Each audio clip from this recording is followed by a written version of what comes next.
So it was supposed to be a quick stop. You know the drill. Stretch the legs, splash some water on the face, anything to fight off that highway hypnosis. But it turned into something else entirely. We're talking 45 minutes of a person's life that just, poof, gone. A total blank spot in her memory that got filled with some seriously messed up, impossible stuff.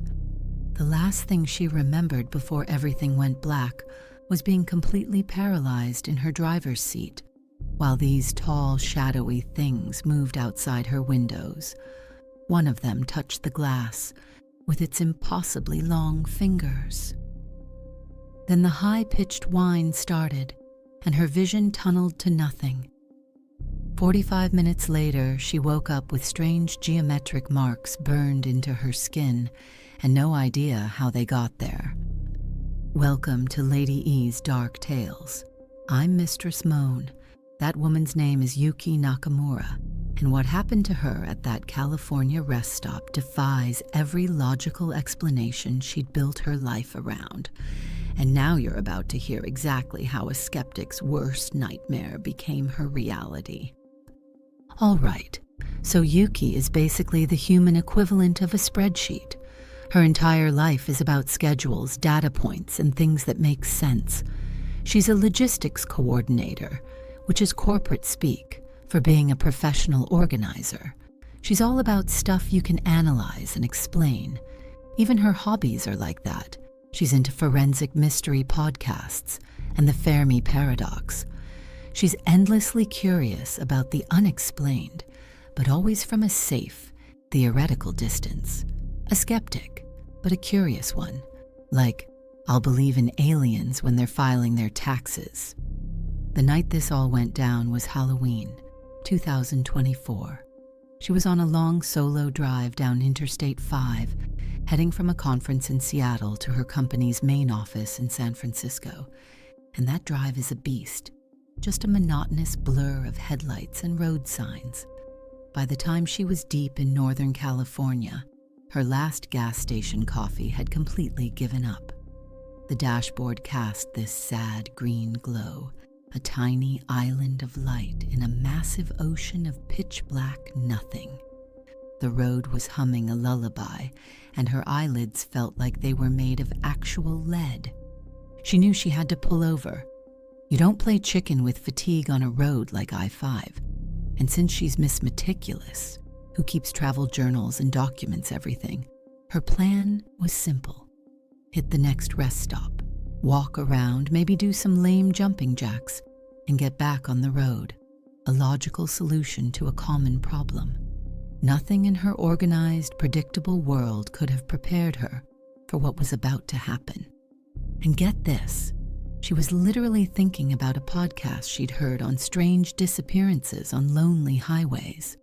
She actually scoffed, feeling all safe in her little 2-ton box of steel. It was just a story, right? Famous last words. Anyway, just after 1 a.m., she saw the blue sign for a rest area, a few miles past the exit for Weed. Yeah, Weed, California. That name always seemed a little goofy, a tiny speck of weirdness in the dark. Anyway, she pulled off the interstate, rolling down the ramp into a parking lot that was well lit, but also completely empty. Be movie-level creepy. It was your standard Caltrans rest stop. Clean, functional, with concrete picnic tables sitting there like sad, lonely statues under the orange security lights. The only sounds were the distant highway drone and the wind whistling through the tall pine trees around the lot. She parked, killed the engine, and the silence that hit was immediate and heavy. She glanced at the dashboard clock, 1:17 a.m.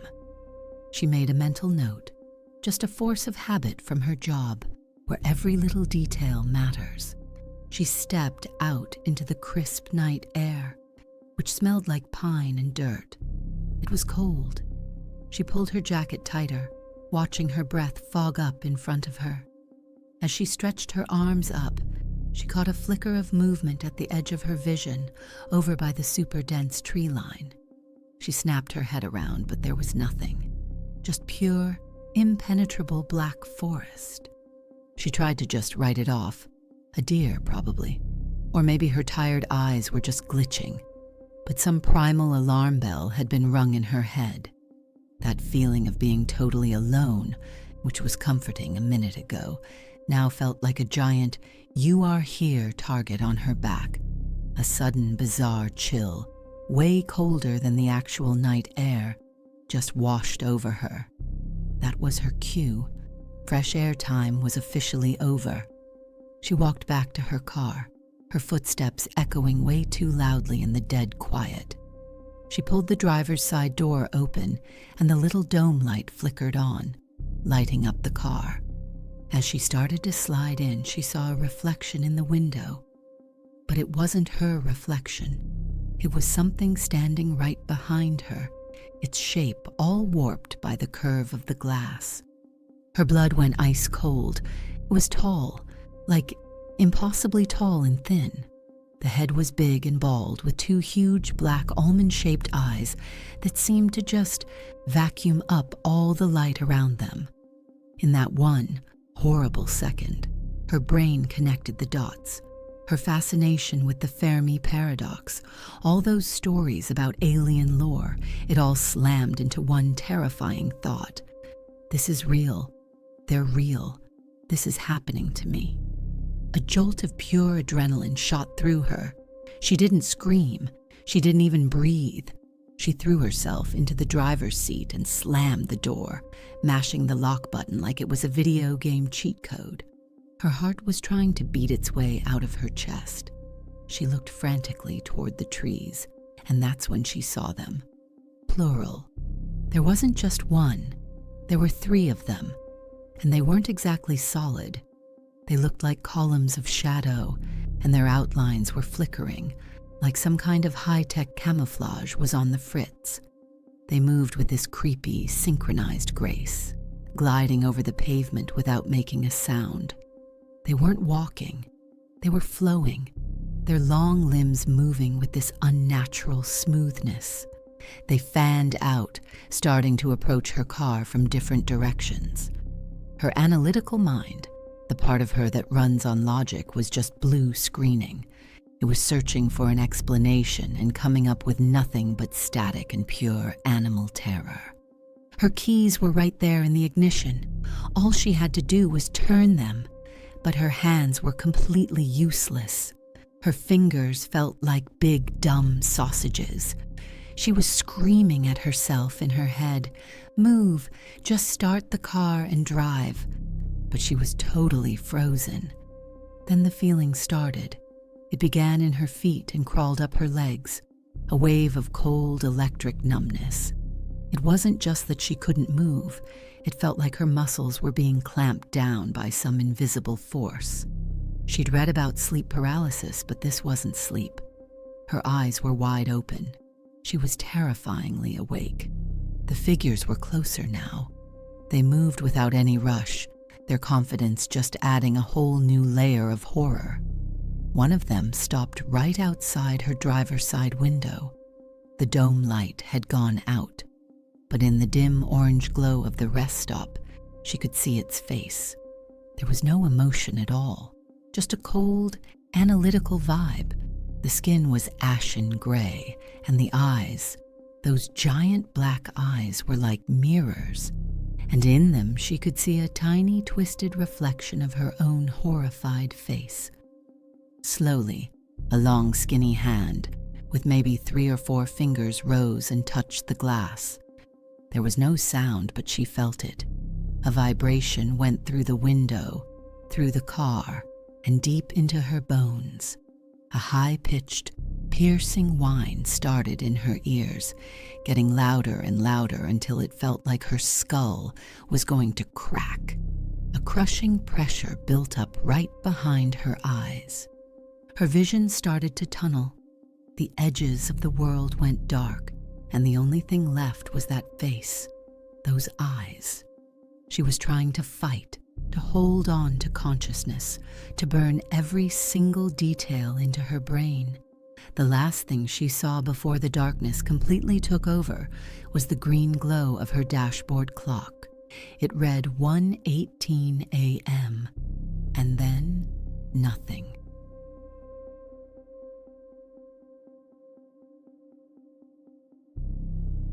She woke up with a violent jolt, her head snapping up from the steering wheel. Her neck was killing her. She gasped for air, realizing she hadn't been breathing. The car was off. The high-pitched whine was gone, replaced by a silence so deep it felt louder than the noise it replaced. The inside of the windows were completely fogged over, slick with condensation. She was drenched in cold sweat, her clothes clinging to her. Her mind felt foggy and lost, like waking up from a really bad fever dream. They were gone. With a trembling hand, she wiped the fog from the window and looked out. The parking lot was just as empty as before. The orange lights were still casting their lonely glow. She reached for her phone, her link back to the logical world. No signal. Of course. Then her eyes landed on the dashboard clock. The green numbers glowed with a message that made no sense. It read 2:03 a.m. She just stared at it. Her brain flat out refused to process what it was seeing. She did the math again and again. She pulled in at 1:17. The last thing she remembered was seeing 1:18. Now it was 2:03. That was 45 minutes. A solid chunk of time had been neatly sliced out of her life. The whole concept of missing time wasn't just a fun podcast topic anymore. It was her actual reality. Then a sharp, stinging sensation on her forearms got her attention.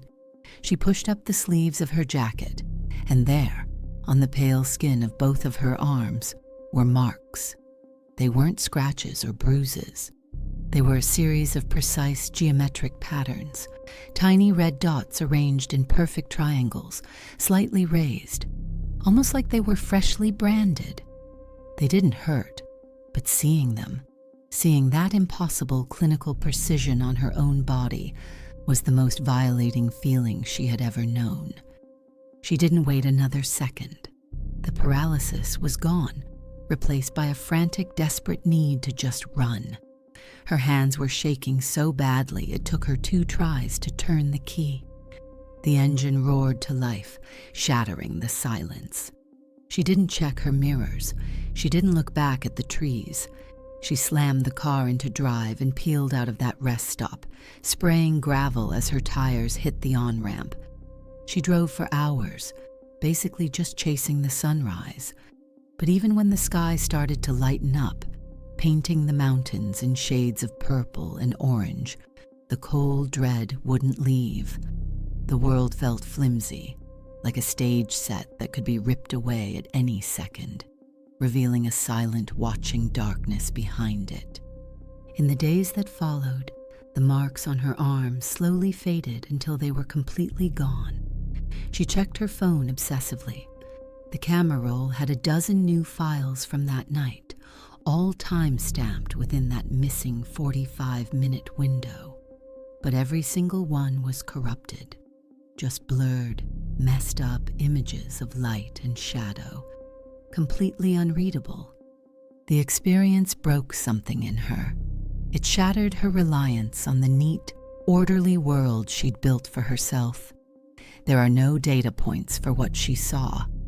There is no logical explanation for losing 45 minutes of your life and waking up with weird tattoos on your skin.